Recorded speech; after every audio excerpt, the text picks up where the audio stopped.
Okay. Okay. Hi, everybody. Welcome to your very last lecture. Today, we're going to talk about smart contract security from Nadir. He was in blockchain at Berkeley a few years ago. How many years ago? Yeah, basically December 2019, I graduated. So yeah, and he is currently working in Coinbase. So just a few announcements. We don't have any more quizzes, so please complete any past quizzes you have not completed yet. And then the final paper is due next Monday, May 1st by 11:59 p.m. We are not offering any extensions, but you feel free to talk to us about your topic either after lecture today, or you can email us. We're really happy to help you come up with a topic or anything like that. So I'll pass it off to Nadir.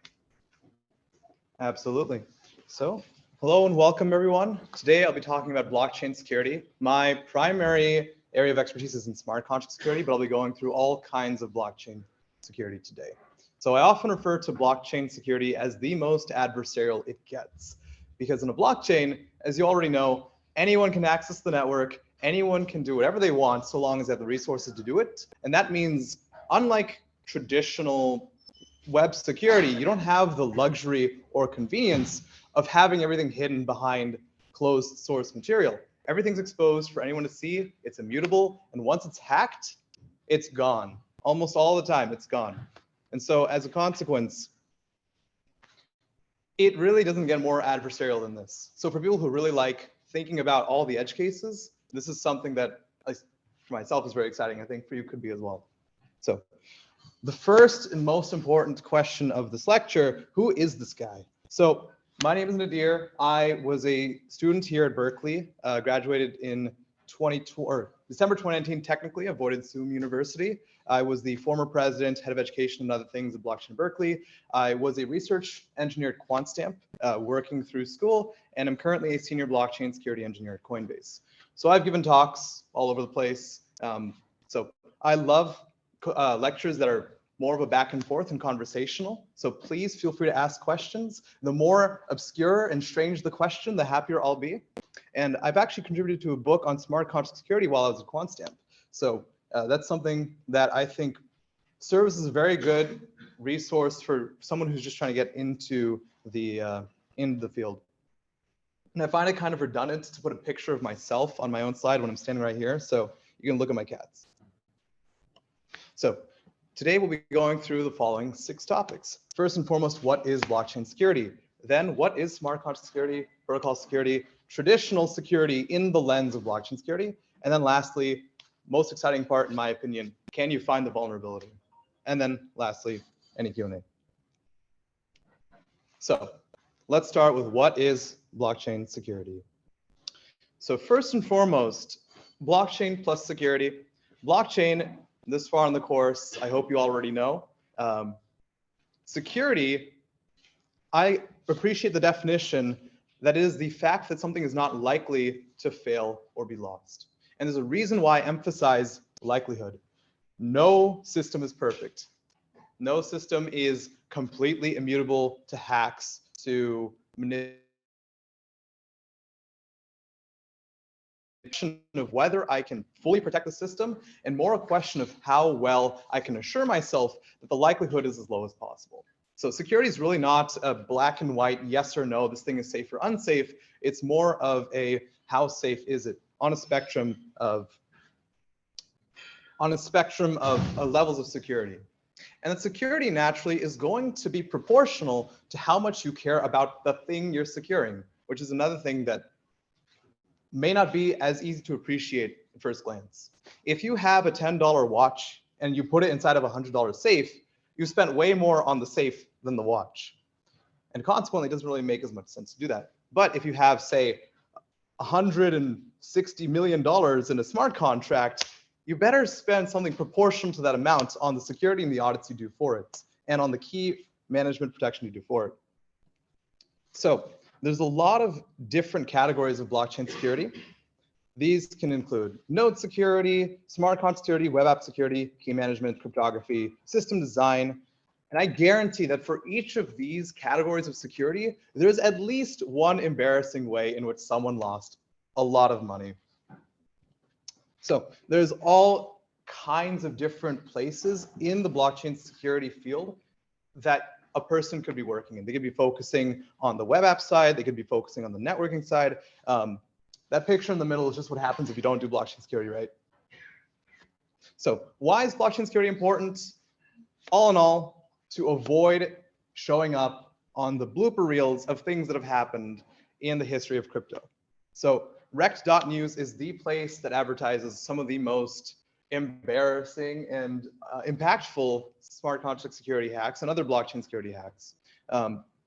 In 2022, last year, about $3.8 billion worth of funds were stolen, which is, I think, the largest to date in a given year. So first and foremost, are there any questions about what blockchain security entails? Excellent. Cool. So let's dig into the first topic at hand, smart contract security.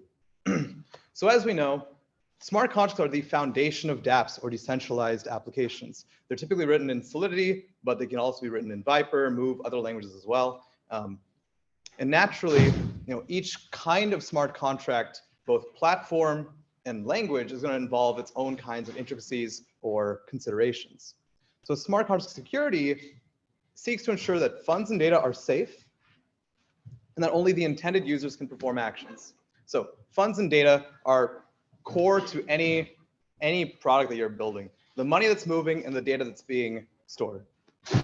And moreover, only the people who are actually authorized to do certain things should be able to do those things. And in all of the vulnerabilities we'll look at, we're going to find a way to invalidate one of these things, either to prove we can mess with funds and data, or to prove that someone can do something they shouldn't be able to. The four kinds of vulnerabilities we'll be going through today are integer overflow and underflow, transaction ordering dependence, re-entrancy, and flash loan vulnerability. There are a lot more, and I'd love to ramble about them for hours on end, but these are the four that I think cover the most interesting high-level breadth of what could happen in the smart contract. First and foremost, integer overflow is a problem that has existed for at least 50 years. This is nothing new, and we still get it wrong, impressively enough. The concept of an integer overflow is that for every data type, a uint, an integer, it has some fixed data size. If it's a uint 8, it can go up to 255 before that. Basically, 255 is the largest number that can hold with 8 bits. If we add 1 to 255, what happens is we roll all the way around back to 0. No one should ever want that to happen. That's never a good thing to happen. And yet, there's a lot of people who've lost a lot of money this way from something as simple and as known as a problem like this. So there is an example up here. I realize it's very hard to read as the brightness is not really that high. And consequently, I don't think, well, I'll ask anyway. I'd like to spend, okay, actually, raise of hands. Who can actually feel confident reading this? Okay, if the person in the front is not sure, then no one's gonna be sure. All right. Well, in that case, I'll go ahead and describe it. And I still like to see if you all can get, from the description that I provide, some sense of what might be the issue. There are 3 functions in this contract. The contract itself is called time lock. There is a deposit function.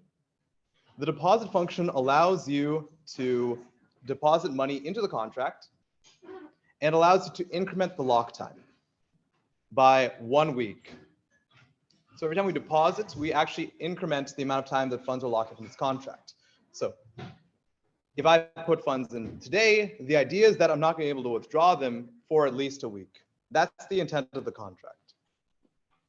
There's a function called increase lock time that allows us to arbitrarily increase the amount of time that we've locked up our funds for. And then lastly is the withdraw function that allows us to withdraw all funds to the individual who's requesting the funds from the contract. And it asserts that the lock time for this individual hasn't expired. So the question is, between these 3 functions, can anyone think of a way by which to break the assumption that a user needs to wait a week to get their funds back? We have one function lets us deposit in increments by a week. One function lets us increase the lock time, which seems like it should only make things worse.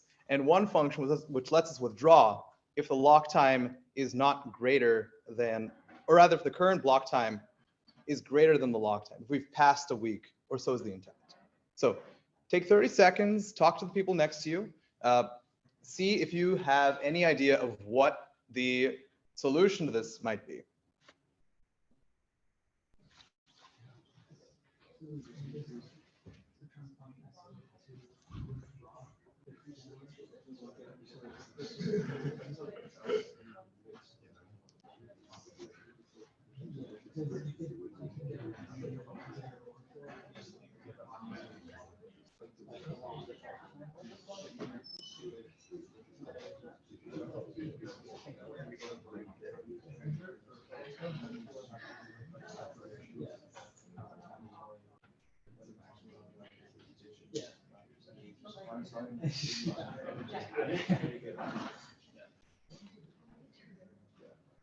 Cool. Quick show of hands. How many people feel confident, like they have a strategy by which to exploit this contract? All right. How many would like to share? Okay, so we were just talking about this. We were thinking we can calculate possibly the number of bits it takes to get an integer overflow and then keep increasing the lock time till we get overflow. So that way the lock time is actually smaller, and then that way we'll be able to withdraw the funds before the intended original lock time. So go ahead and describe for me in more depth what smaller means. Like I think smaller means like smaller lock time, but also because of this integer overflow kind of like quirk, it also means like a smaller actual size, like byte size. Or yeah, I suppose so. The data type is still the same size, but it will be smaller in terms of like literally a lesser number. Value, yeah. Absolutely. So yeah, to reiterate, what was your name? Muhammad. To reiterate what Muhammad said, effectively, we figure out how much of a value it'll take to cause an integer overflow. We then submit that value. The lock time would end up being 0 or similar. And by definition, we've then been past that very small number and consequently take all the funds earlier than the intended duration of a week. For one of the other folks who had an idea, do you have an idea on how to fix this?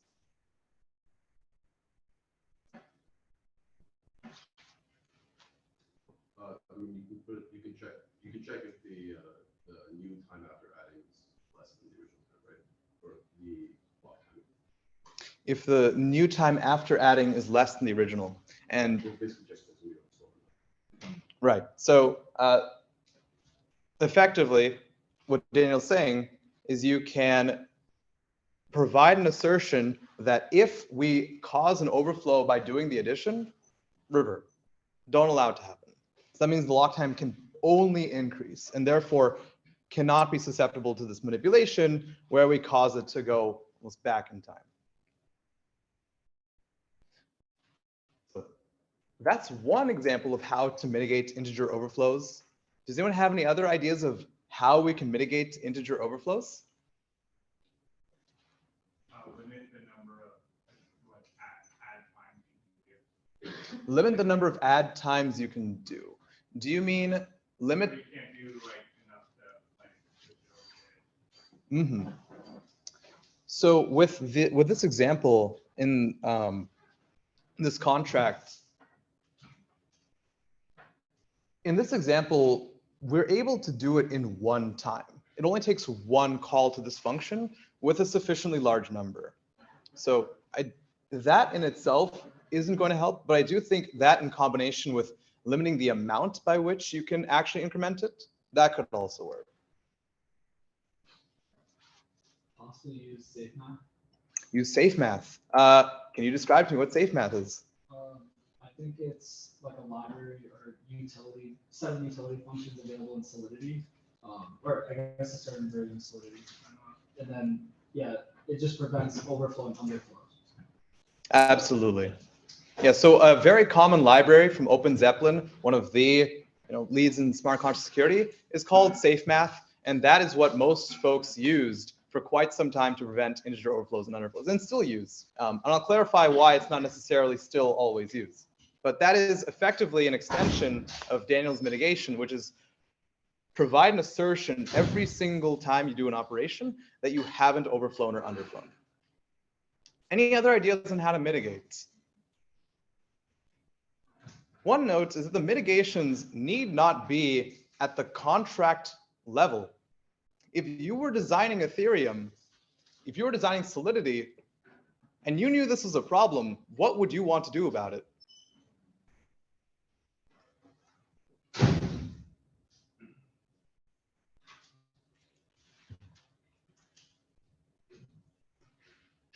Any takers? Is it possible that we can design functions so they don't pass in values?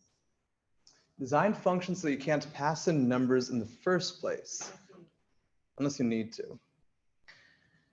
I anticipate, while I like the idea of sanitizing inputs and reducing the possibility of an integer overflow in the first place, I anticipate there's going to be sufficient times when you do need to pass in a number that you'll wind up in the same situation. Can you, perhaps, is there, like, what could happen at the Solidity design level such that we know we're doing an operation with two numbers that could possibly prevent this from happening? If you know, if not, that's all. Yeah. I'm not sure if this is right, but some kind of dynamic allocation of space. So like if you overflow, let's say like a 32-bit integer, you increase it to 64 bits and then it's like Yeah, that's not a bad idea, I will say. I will say also that it does go against some, like system programming, like design principles, but it does prevent the overflow from happening, which is the core consideration.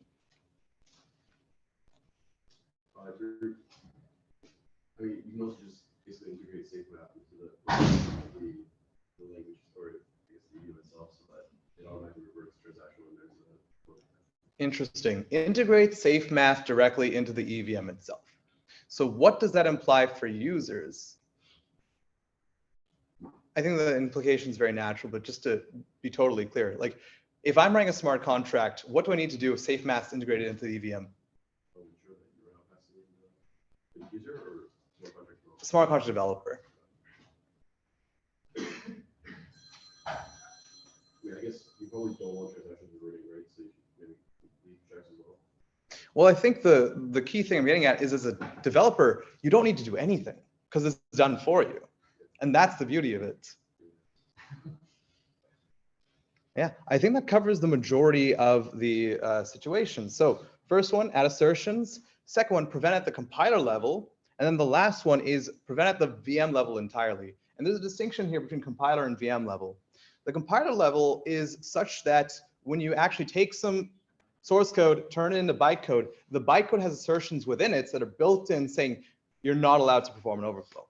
At the VM level, it would require changing how the EVM itself works. It would have ramifications across the entire network that would change how existing contracts work and potentially cause them to do unintended things. And given the nature of how robust blockchains try to be, it would be very contentious if someone tried to propose preventing this at the VM level, where effectively you don't have the ability to opt in once it's implemented. With Solidity 0.8, you don't have to actually write using SafeMath in order to prevent overflows from happening because of the fact that it's all done for you. Cool. So are there any questions about this situation with an integer overflow, how we picked out that vulnerability in the previous contract and how we found ways to mitigate it? Is there any drawback for not making this check? Was it at all the contract? Yeah, great question. In the EVM specifically, or do you mean at all? Why is it the way to Like when you change the EVM itself, you are by definition changing the way that the network performs smart contract operations. And you are then consequently changing every single smart contract's behavior, including the ones that already existed. And that in itself, that statement, regardless of what the actual impact is a highly contentious one. All the way to, like, you know, smart contract, blockchain philosophy, when people are going to argue, like, that's not allowed. You cannot change the way that my contracts function. So at the VM level, it has implications for people that cannot opt in effectively. At the compiler level, it's much less contentious because you get to choose which version you're using. You get to opt in to using 0.8 point whatever. Does that answer your question? Yeah, I guess it's just giving choice to the developer. Exactly. Giving choice to the developer, not making sweeping impacts across the network. Because who knows? Maybe someone designed a contract that's meant to overflow for whatever reason. Hypothetically, that's exactly what crypto should be, where someone's able to do the things they want to do. Of course, that realistically leads to a lot of failures, but that is the principle by which the whole ecosystem operates, or at least generally aspires to operate. Cool. Any other questions? Beautiful. So, you ever trust your friends? You've already made a mistake. The allowance double spend attack is one in which your friends get to abuse you. You thought you were doing something nice. Turns out they're just trying to screw you. There is an inherent flaw in the ERC20 spec, which actually can't be resolved by any implementation. The way that it's designed from the ground up causes it to be susceptible to this attack. Just to be totally sure, raise of hands if you are familiar with what an ERC20 token is. Okay, just to be totally, make sure we're all on the same page, ERC20 tokens are the fundamental representation of some kind of token that someone has deployed onto an Ethereum network. Typically, other networks will also abide by the same specification. So ERC20s allow you to have some balance, they allow you to make transfers, and they allow you to give other people the right to spend your money. The attack here is that someone can spend more money than you intended for them to spend. And that's never a nice place to be. So let's walk through how this would happen. So let's say that I allow Satoshi to spend 10 tokens of USDC. I don't actually send Satoshi these tokens, but I give him an allowance that says you have this much budget. You have 10 tokens, you can draw them at whatever time you want, for whatever purpose you deem appropriate, do with them what you will. But they still sit in my account for the time being. Now let's say Satoshi and I have a small falling out, and I'm 50% less his friend, and consequently 50% less allowance goes to Satoshi. I decide to send a transaction that reduces my allowance to Satoshi from 10 to 5. So I tell the USDC contract, I want you to change this value. The problem here is when we launch into this concept of transaction order dependence. What happens if Satoshi sees that I'm upset, I'm trying to reduce his allowance, and wants to do something about that? So let's say that he sees a transaction and has sufficient minor MEV, effectively, minor extracted value, by which he tries to front run my transaction. And that means he wants something to happen before my transaction actually happens. And he wants to spend those 10 tokens before I can reduce it to 5. So what he'll do is he's going to make a withdrawal from my account with his allowance that is not yet changed, because my transaction has not yet been processed. He takes his own transaction, sticks in front of mine, and withdraws 10 tokens. And what does my transaction do after that? It increases the balance to 5. And then he withdraws the remaining 5. So rather than the intended effect of being able to reduce his allowance by 5, I actually gave him like 5 extra tokens. And this is only possible because of the fact that between the time I chose to do something and the time it actually happened, Satoshi was able to do something in the middle. And this is a pretty substantial thing in DeFi as well, where you want to make a transaction, you want to perform some some buy or sell, and other more sophisticated DeFi users are going to run your transactions or back run your transactions or sandwich attack your transactions or otherwise use their information to manipulate what happens before or after your transaction, profiting them and naturally putting you at a deficit.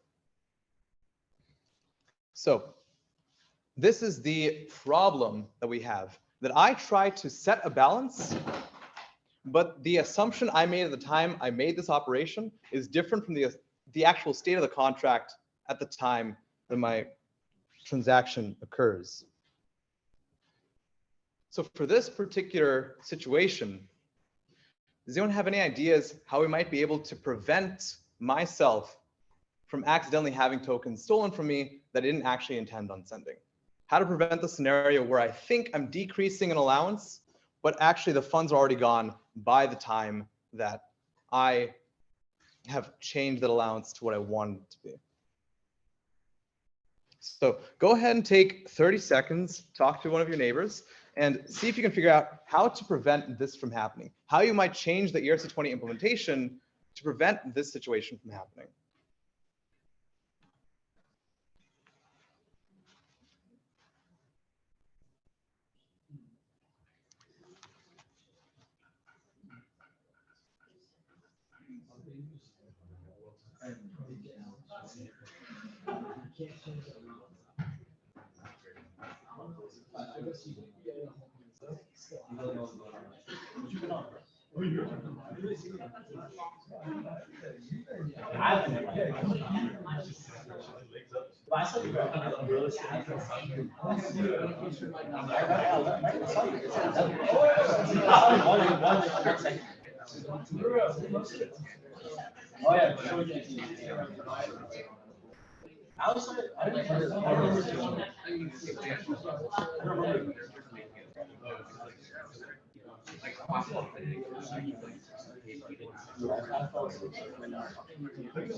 All right, that's about 30 seconds.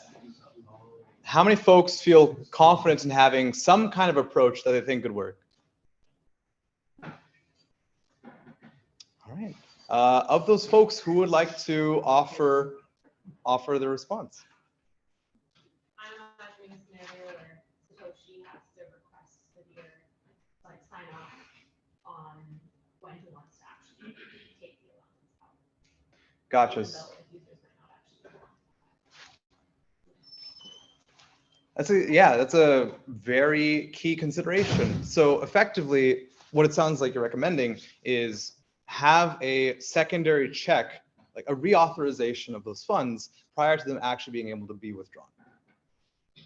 And you also noted, of course, the user experience means you have to do more things to allow it to happen. So I do think it solves the problem. And I also agree with the very natural lack of desire to have to impose additional burden on a user. Are there ways that might not impose additional burden, might not require more back and forth?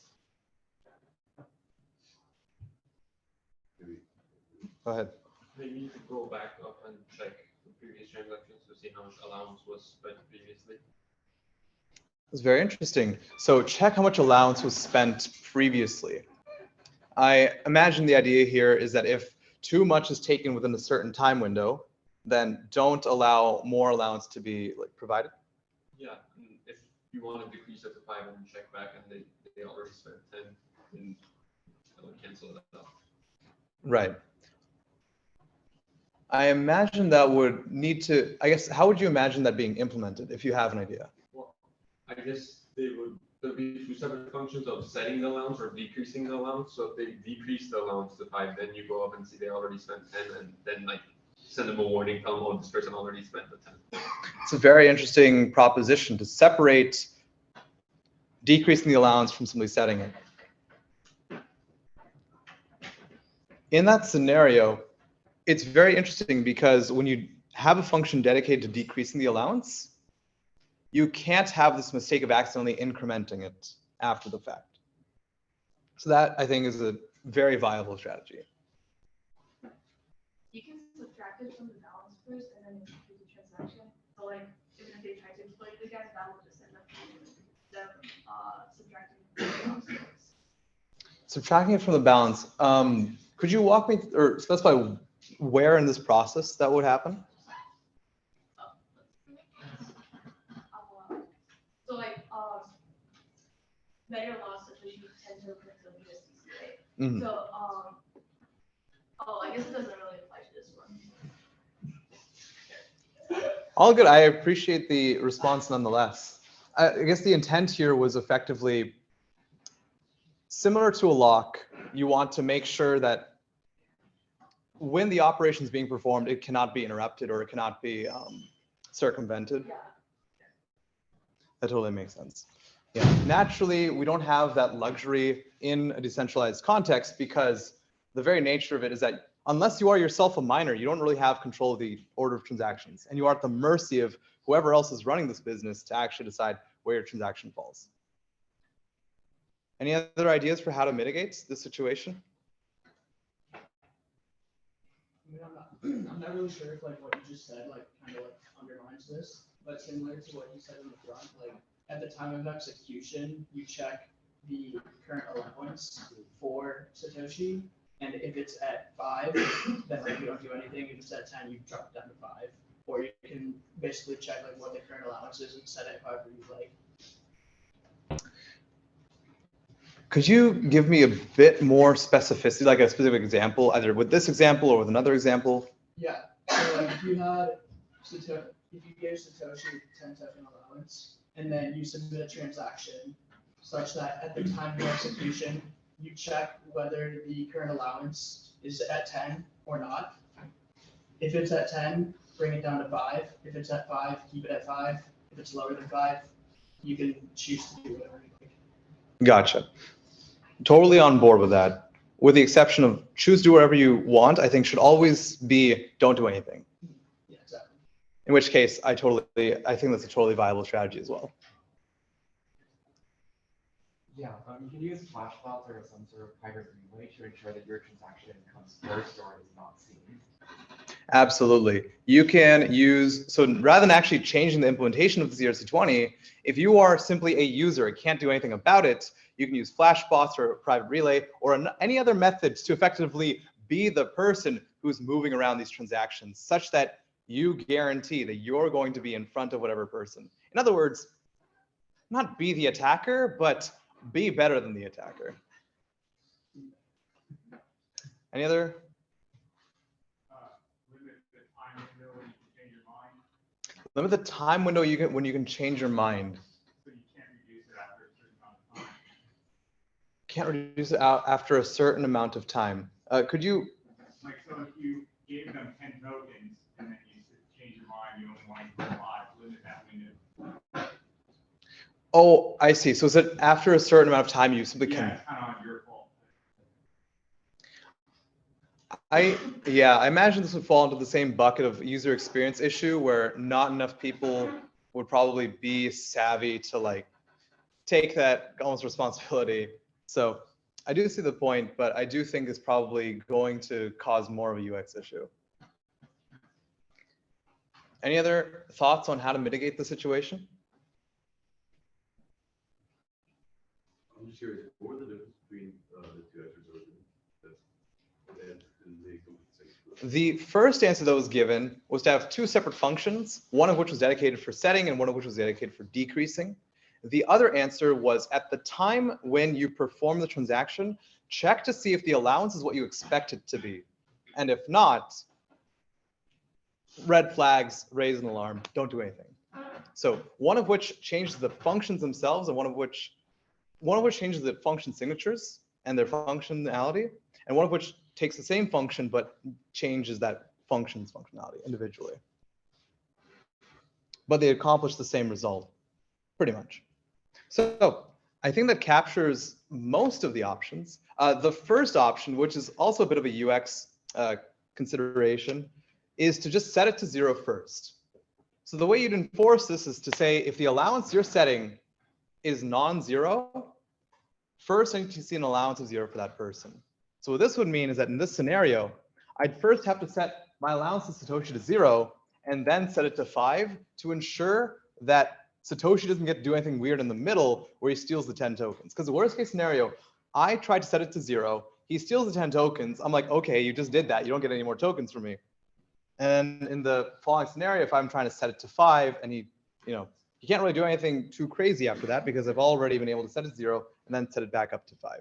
So with this one, the worst that Satoshi could do is take the funds that are already approved. The next one is to specify the original balance within the allowance change. So this was the second mitigation that was provided, which effectively says, if the assumption I'm making does not hold true, do not allow the thing to happen. I want the thing that I assume when I start this process to be what is true about it when I'm ending it. And that way, if anything changes in the middle, the thing does not happen. And then lastly, potentially something else creative, like having an increase allowance and a decrease allowance function, which is actually what Open Zeppelin does in more recent versions of their ERC20. So it breaks the ERC20 spec proper, but it's popular enough and warranted enough to where most people are comfortable adopting it. And actually, these are these two functions. So any questions on the nature of transaction ordering dependence, on why this causes a problem in the first place, and why it's something more unique to blockchains and crypto, which are open and decentralized, and effectively all of the things you do are public and exposed and manipulatable.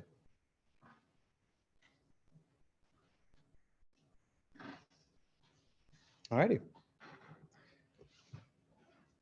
Next vulnerability, re-entrancy. So we've talked about integer overflows, classic, transaction ordering dependence. Re-entrancy is another weird situation that happens in these distributed contexts.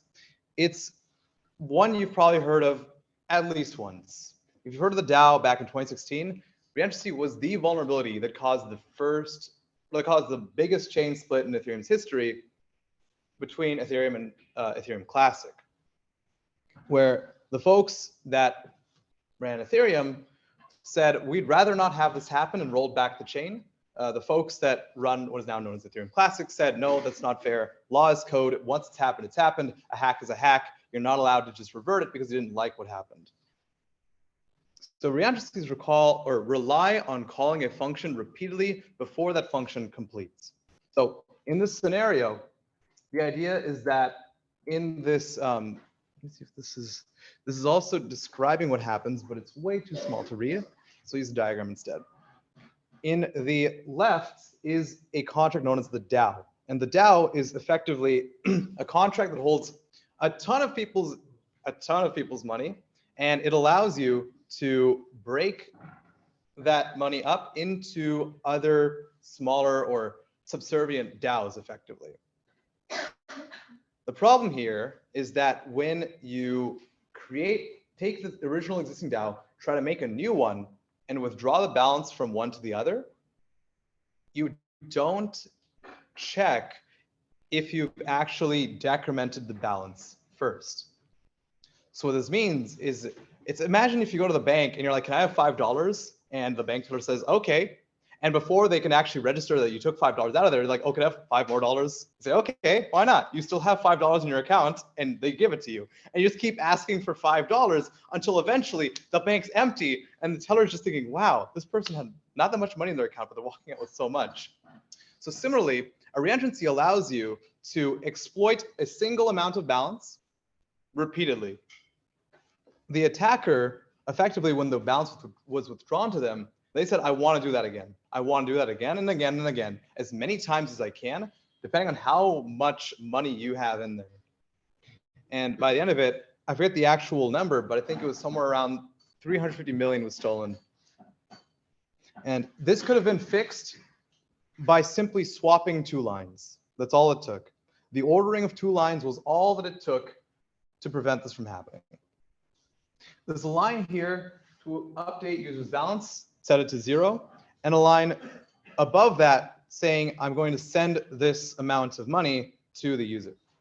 If you were to set it to 0 first and then send the funds, then they can't come back and ask for more because their balance is 0. So does anyone have any ideas on how to mitigate this particular scenario? I have a question actually. Yeah. Can you go over how the callback functions work for like that transaction or how controls pass back to the Absolutely. So the question is, how does the call function work? What can the attacker do effectively once their contract has received a call? So in EVM, when a call is made from one contract to another, it sends along some message data, some message value, and some amount of gas. So the gas is how much that the rest of the transaction can do. The message.value is the amount of actual ether or way technically being passed through. And then message.data is the payload. Like, here's the function I'm calling on your contract. Here's the payload, the parameters I'm calling to that function. So in this scenario, when the malicious attacker initiates withdrawal, they call withdraw balance to some malicious contract. The malicious contract is programmed when it receives money to check if there's more in the bank, and if there is more, take it out. Or take out at least as much as is available to them. So they have, in this scenario, there was no gas limit. They were allowed to do whatever they wanted, effectively. Anything that they could program in Solidity, they could do in this moment. So all the execution halts where effectively that blue line in the middle starts. And we don't actually touch update balance until we've gone through this loop several times. So does that answer your question? How is there no gas limit? I should clarify, there is no gas limitation in terms of the DAO choosing to restrict how much gas is passed along. Effectively, the DAO forwarded whatever gas it had available to it to the next contract. So the next contract had as much as possible gas to use. But naturally, there's the gas limit of a transaction that was provided to it, which was actually originally set by the attacker. So the attacker probably said, hey, this is super worth it. I'll spend as much gas as I need to on it. And that just flowed until the balance updated to 0 in the DAO, and the attacker took out way more than they should have been able to. Does that answer the question? Beautiful. So back to the question of how to mitigate this situation.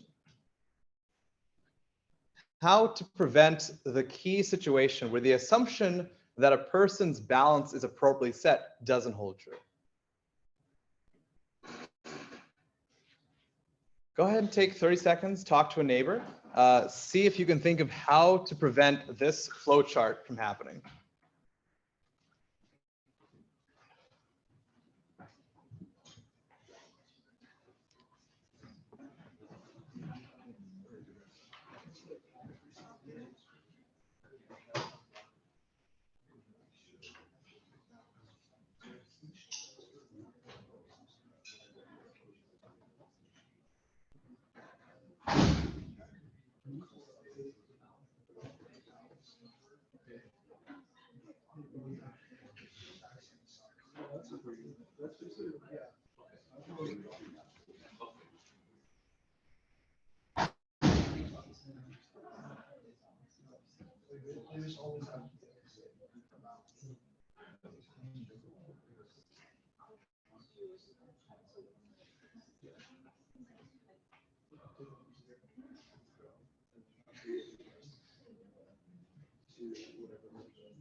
So how many folks feel like they have an idea of how they might be able to mitigate this?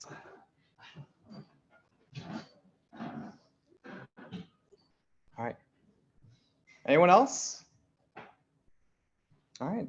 Daniel, how would you mitigate this attack? Well, you said it yourself with the lines, but I guess to analyze it, the rule of thumb would be to report state changes, balance going down before you actually process them. Absolutely. Record state changes before actually doing something that calls another contract. That way, all of your assumptions have been set and done before another contract tries to do something. Is that one method? There's other methods too. Anyone else have any other ideas on how to prevent a re-entrancy from happening? If you were designing a contract with the potential for re-entrancy. What will make you feel better when you sleep at night, not worrying about whether this contract's been drained? So you can have some sort of like counter function that count how many times the withdrawal is happening and how many times updates happening. If they're not the same, you can't call withdraw again.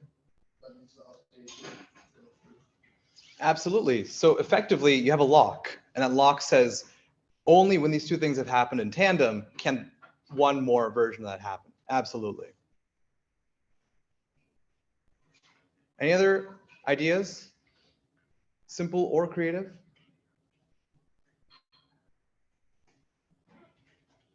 I think that captures the majority of the ideas here. So first and foremost, prevent a function from being called again when it's not finished executing. The way that this looks is that at the beginning of a function, you'll say, I am entering this function. Do not allow this function to be entered again. If I'm already in this function, in other words, if this Boolean is already set to true, do not allow the function to proceed, revert. At the end of the function, you're going to say, all right, I'm done using this function. I'm going to take off the lock. I'm going to allow anyone else to call this function again. So very similar to the counter concept. The checks effects interactions pattern, which is effectively first make sure all of your assumptions are true when you start, then make sure that you've asserted anything you need to, balance changes, recording of ownership, and then actually make any interaction or call to another contract that you want. By using the simple pattern, could have literally changed the course of history. And then lastly, a gas limit to prevent the callee from using too much, from doing too much when they're called. So let's say I give you a stipend of, say, a small amount of gas, which allows you to maybe at most log an event happening or record some minor balance change, but doesn't allow you enough gas to make another call, right? So that way you actually say you're only allowed to do this much. And even if you were to try to perform a re-entrancy attack, you just don't have the gas available to do it. So that's where the mention of a gas limit actually comes into play. So any questions about the nature of re-entrancy and how these mitigations prevent against something as bizarre and impactful as this from happening? So for the gas limit, when you're going down like your initial stack, when they call that function that keeps on running it again, there's no way to update your gas again. So when I'll give an answer and you let me know if this is the answer you're looking for. When a contract makes a call to another contract, it can specify how much gas it wants to allow the other contract to use. So I can either give it all the gas available to me, or I can give it the smallest amount possible for it to be able to log an event saying it received something, but nothing more. So I'm able to design a contract that's calling another contract to limit how much the other contract can do. So the gas is exactly the amount. Exactly. Typically, this is a stipend of 2300 gas with functions like send and transfer, which are built-in ways to move ether from one contract to the other. There's some controversy about those functions, but the TLDR is that they built-in limit the amount of gas forwarded to the next contract. Absolutely. Any other questions?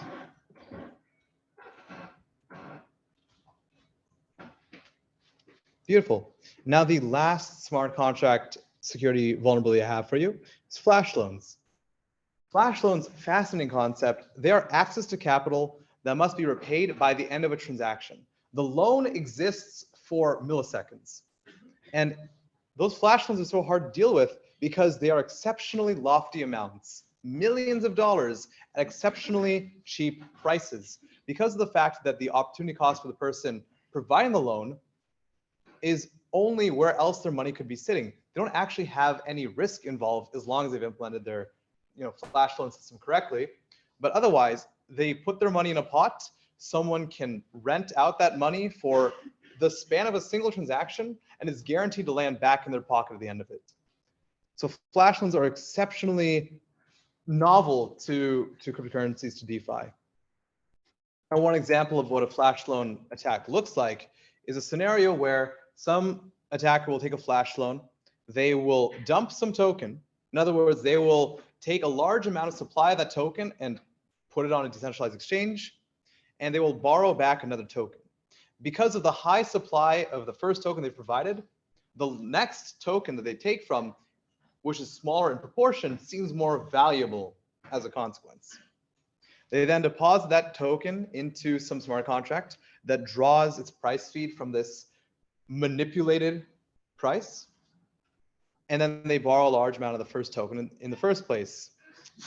They then repay with the first token, which has been artificially decreased in value, and they keep the remaining amounts of that token. So within the span of a transaction, they're able to manipulate the entire price of an asset, borrow against it, and then keep more of it than they really should be able to, so to say. And now this is a problem because of the fact that even though it doesn't look like necessarily like, oh, is this a hack or just how things work? Because of the fact that anyone can do this, and it's very much against the intent of the developer, any method by which you can print free money is probably not a good idea. So there is another example of a flash loan where rather than say manipulating price feeds, you can actually manipulate the governance of a token.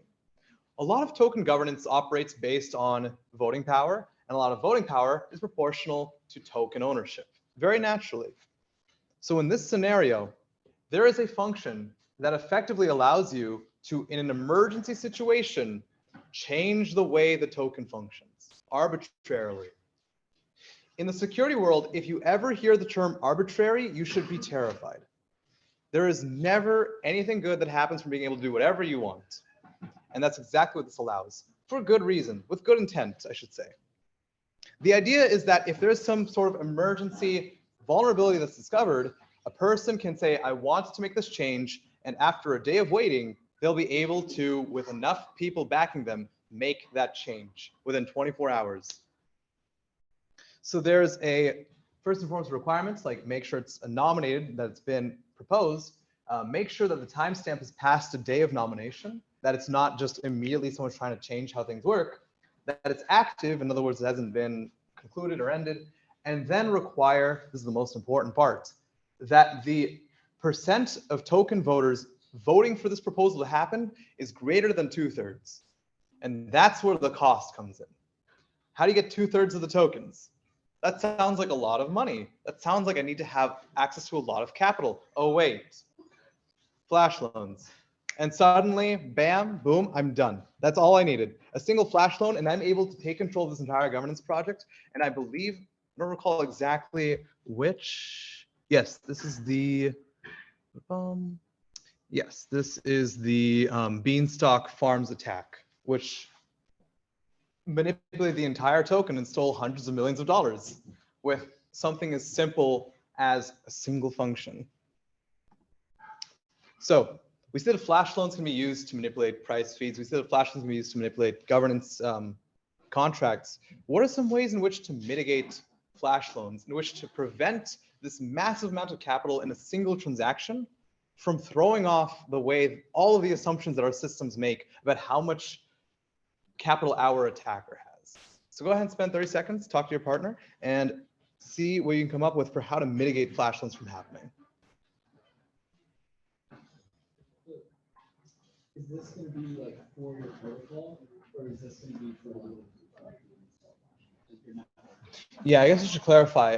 This would be for a given protocol, right? So let's say I have a token with a governance system, or let's say I have a decentralized exchange with a price feed, or even another protocol that you might come up with that is vulnerable to a flash loan or could be vulnerable to a flash loan. The question is how to mitigate the impact of a flash loan.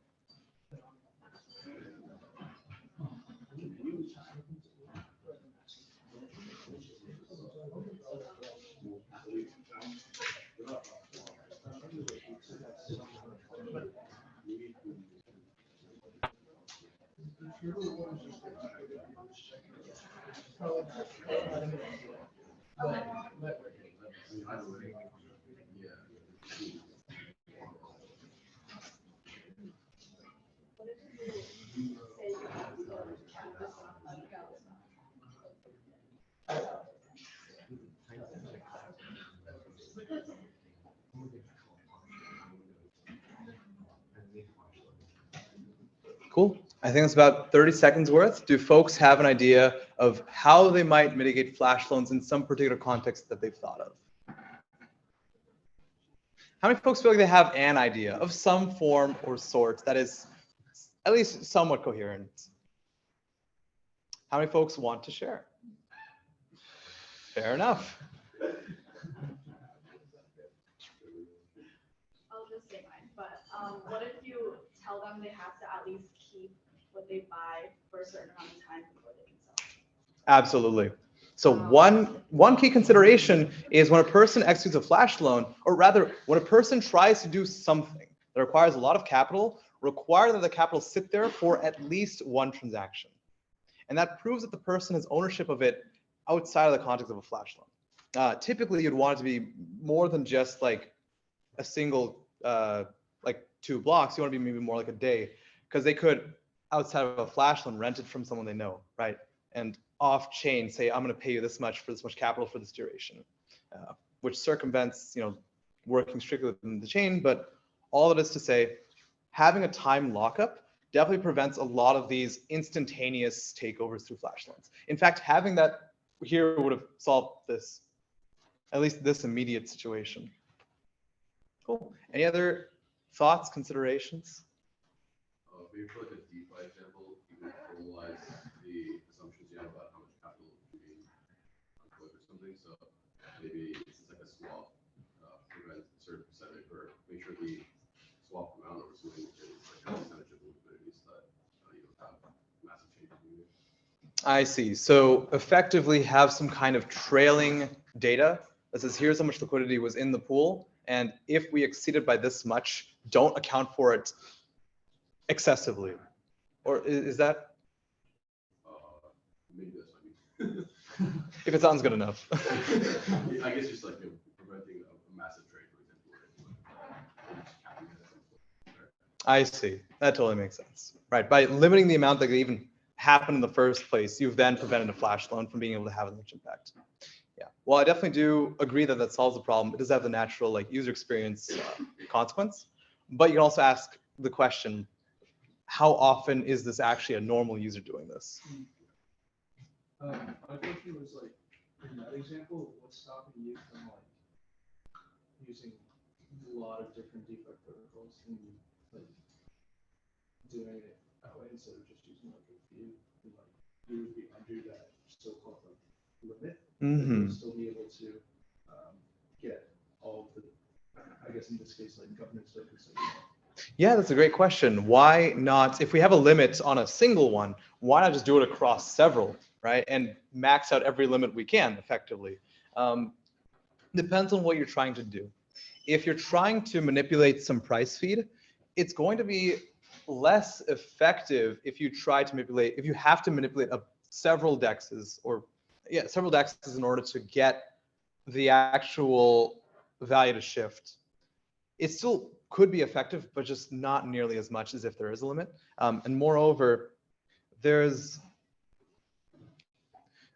naturally going to be less potential payouts because you're not able to do as much of an impact on a single protocol. So like if it's like, for example, with this governance contract, if there's a limit on how much you can actually put in a single time, it doesn't really matter if you can try to get above 2/3 at a bunch of other places because it doesn't accumulate like that. If you have 1/3 on a bunch of different governance contracts that require 2/3 majority, it's none of them are going to be above the threshold. And constantly, none of them are going to have an impact. But definitely a very good consideration. Any other thoughts on how to mitigate flash loan attacks? Alrighty. So it sounds really silly. It sounds really stupid, but think very hard is genuinely like, I wish it doesn't sound as dumb as it is. These things are super complicated, especially in DeFi, when, as I've mentioned before, security is not a yes or no value. Security is very much how secure is it? How resilient is it to manipulation? How robust is it to someone performing a massive swap in a short amount of time? And that resiliency isn't something that's measured on a scale of 0 to 1. And so there's a lot of different ways in which you can play with parameters, like how long should we allow this to happen? How much money can travel through the protocol at a given time? How many users are allowed to do this at a given time? So because of the sheer ambiguity that comes with a lot of the space, thinking very hard is unfortunately like Basically, you have to go one level deeper and look at all the parameters before you and try to model how the actual attacks could impact your system. And there's always going to be a way to fine tune it, always going to be a way to improve it.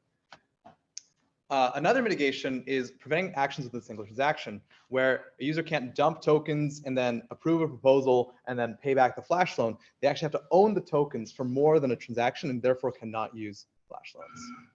And then lastly, for price feeds, use weighted averages. Don't allow a single transaction to change the entire concept of what the price is of a given token. Rather, use some trailing average such that only repeated behavior actually manifests as having an impact.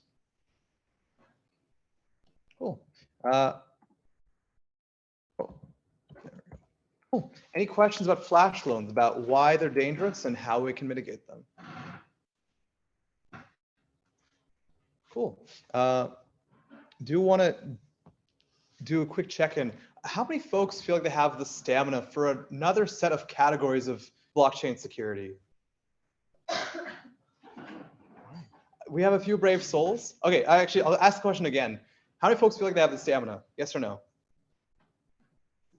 Okay, that is enough. I'm going to go through this more quickly, but that is enough for me to feel like it is worthwhile to keep going through some of these things. So I've got a slide here. I presume the slides will be shared later with the class. Absolutely. So feel free to take a look through this slide if smart contract security seems like your type of thing.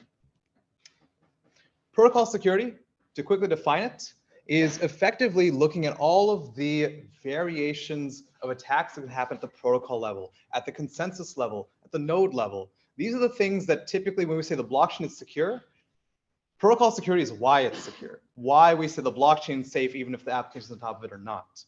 So 51% attack, you already know what this is. I'm not going to tell you what it is, but I do want to at least acknowledge that this is what we talk about when we mean protocol security. Nothing at stake attacks and proof of stake, or long range attacks as well. All of this stuff falls in the category of protocol security. So impact on exchanges is, naturally something I can speak to. This comes back to the whole concept of security as economics. Not black and white, you have to consider the trade-offs. You could hypothetically say, I'll confirm your Bitcoin transaction in 6,000 blocks, but no one would use your exchange because no one would want to wait for that long when other exchanges are doing it for 2 or 3 confirmations. So there are trade-offs to be made in how long you wait versus how secure that finalized deposit is. And everything's relative. For example, let's say that Kraken changes its confirmation count on, say, Ethereum Classic from 3,000 to 2,000. Another exchange like Binance might say, well, that looks interesting. Our confirmation count was previously 4,000. How's about we bring it down to 3,000? That way, it seems like we're still kind of following the trend, but still above the other person. A well-known story that I like a lot is, imagine that you and a friend are running away from a tiger. You were camping in the wrong part of the jungle and a tiger's chasing after you. Friend says, we're not going to outrun this tiger. What's the point? You say, I don't need to outrun the tiger. I need to outrun you. Very similarly, a lot of security is not necessarily being the best. It's just being better than other people. Even if your door lock is all that protects you, some people don't lock their doors. If you don't, you should do that. Some people don't use 2FA. If you don't, you should do that because you become part of the easier targets. And so just being a little bit more difficult to attack makes you so much less appetizing to an attacker.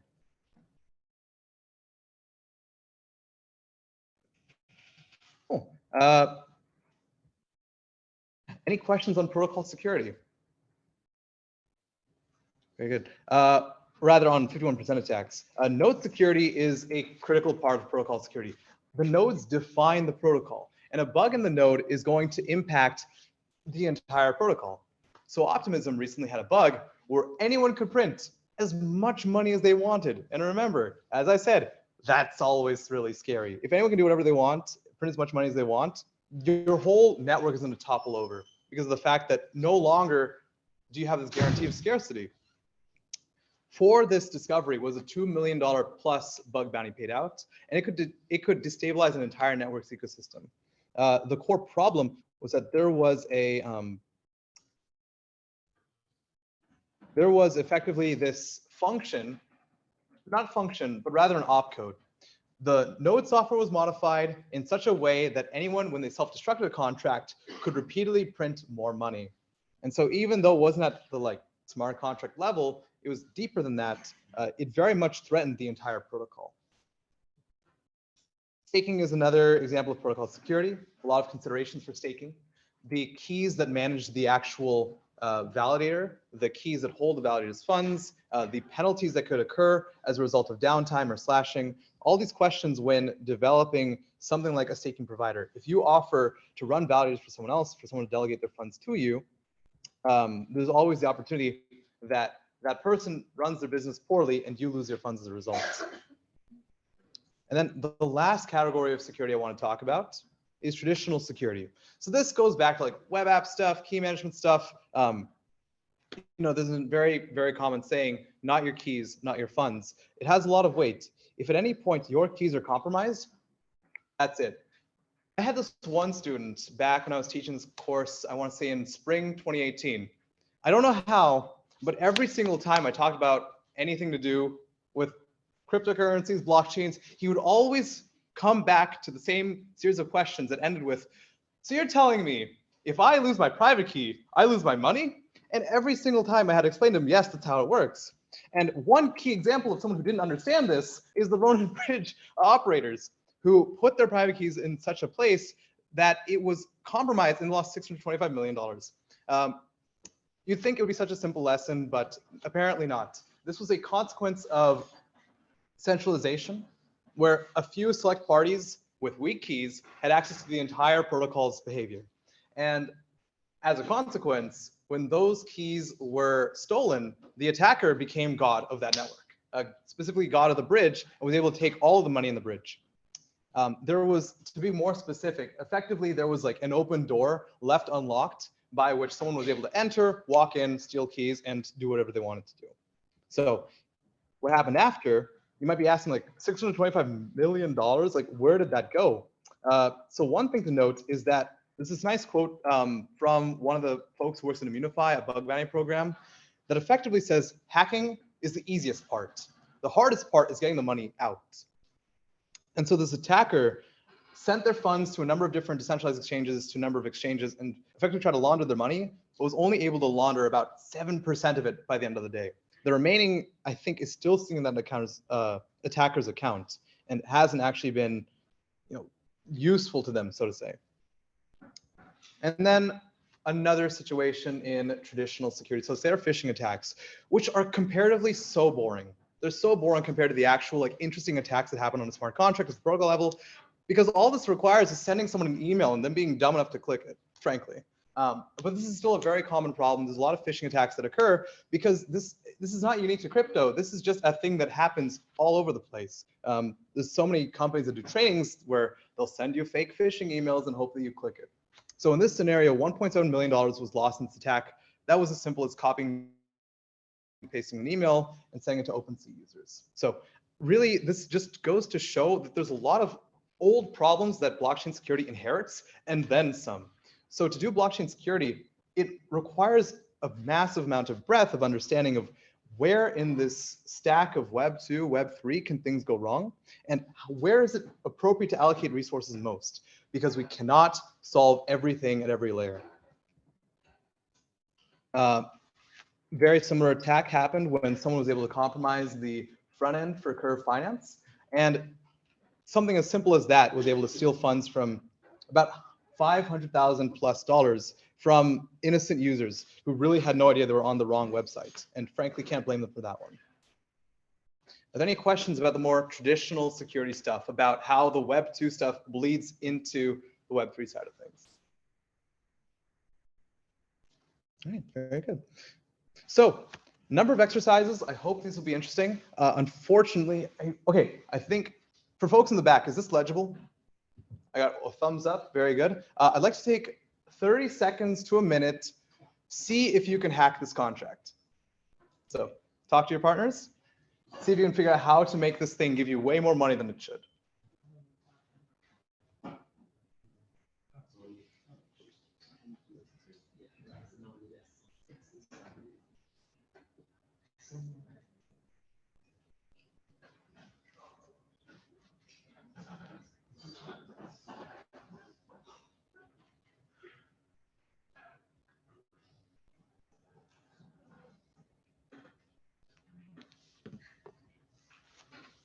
All right, how many folks feel like they have an idea of how they could break the system? Oh, fair enough. All right, I'll give you all more time then.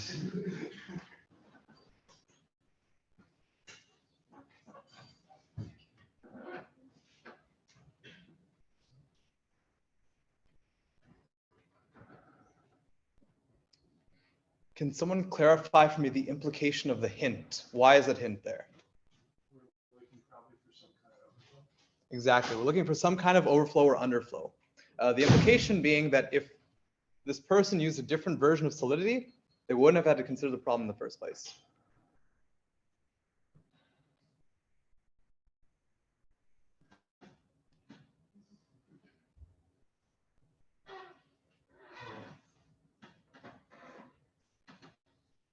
So I will note there's technically 3 spots at which addition or mathematical operations happen. Those 3 lines, the third line and then the first line of the for loop and then this line here, are the only candidates for where an integer overflow or underflow might happen.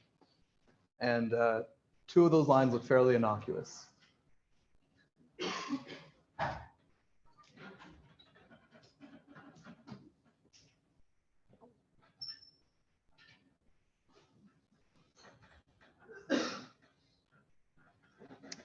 All right, anyone have an idea of how they might break this contract?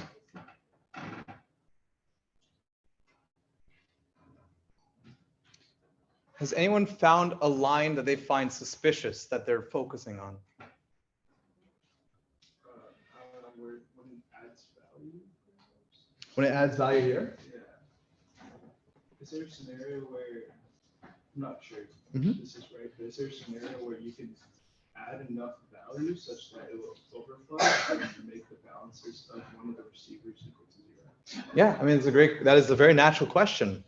If that is true, then we have a problem. If it's not true, then we look for something else. So the question is, can we have a value that adds to the balance such that we cause an overflow? The thing about value in connection to accumulating balance is that this line by itself probably is innocuous, because typically it means you have to spend however much money to get this value to be large enough to overflow the balance. And even if we overflow the balance, actually, it would just bring us down to 0.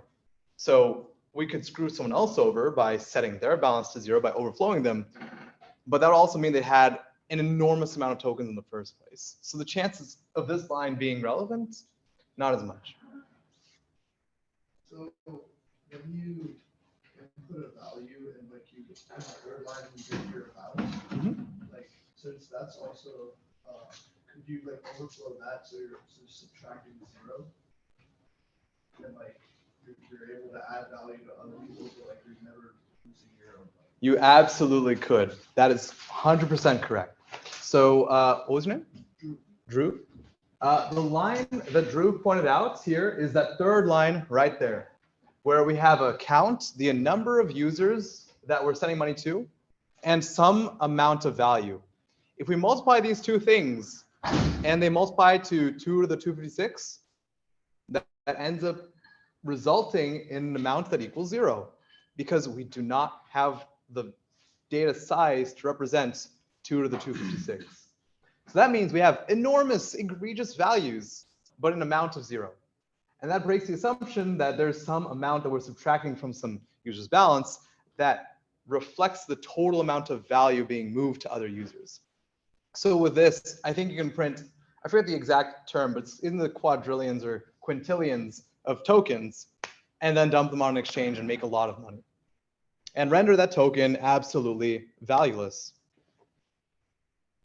There are a couple of other, there's one other challenge I had. I think in the interest of time, I will let folks who want to look at it. This is Capture the Ether. It's a very interesting capture the flag. A lot of these exist for Solidity, which I think are super cool, but I will go ahead and leave this for another time. So with that, any general questions that folks had post-lecture?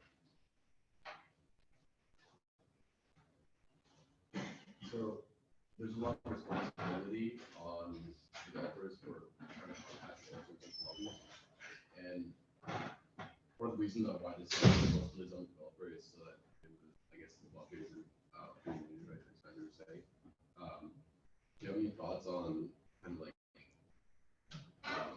how to largely improve the security so that there isn't so much of this issue that, you know? Absolutely. The core question here is, it's very evident that developers have it very difficult when they're building mission critical systems. When they're building things that if they're exploited, they're going to remember that for the rest of their lives, and there's no coming back from it. Hundreds of millions of dollars being lost because of a mistake they made, never a good feeling. So the question is, how do we prevent developers from being put in the situation or reducing the likelihood that they create a bug in the first place? So that's where a lot of improvements to Solidity itself come in. Solidity is not the best language for smart contract programming in terms of its fundamental design. It looks like JavaScript, but if you treat it like JavaScript, you are going to wreck yourself very quickly. JavaScript is super loose and fast, do whatever you want, get the web page to load. Solidity is not that, and yet it was modeled after this other language with a very different philosophy. So one key thing is there are other languages, like, for example, Move is one language that does its best to prevent the possibility of mismanaged ownership in the first place, where resources are inherently scarce and ownership is very well defined. That's one example of reinventing the language from the ground up. Another example is improving the language itself, like Solidity integrating overflow checks in 0.8. Another example is paying someone else to do it. A lot of smart contract auditors exist because they have that specialized knowledge, and developers shouldn't feel like they have to figure out security for themselves in order to be able to launch something. By hiring auditors, it allows those people with specialized experience to like provide some kind of assurance, or maybe not assurance, but at least a secondary review that, hey, this thing's probably not going to work well if you launch it, or these are the types of things to look for. So I always recommend for anything of note that's being deployed to production, always go through a smart contract audit. It's always going to be better to pay your insurance for the audits than to pay down the line when someone smarter than you figures out how to exploit your system. Because if the auditors can figure it out, so can the attackers. Yeah, does that answer your question? There are also stack analysis tools that I should mention as well. Those provide a lot of automated analysis that even if you can't hire a manual auditor, those analysis tools tell you very common things like re-entrancy, overflow, underflow, and so on. Any other questions folks had? How does like Rust compare to Solidity? Yeah, how does Rust compare to Solidity?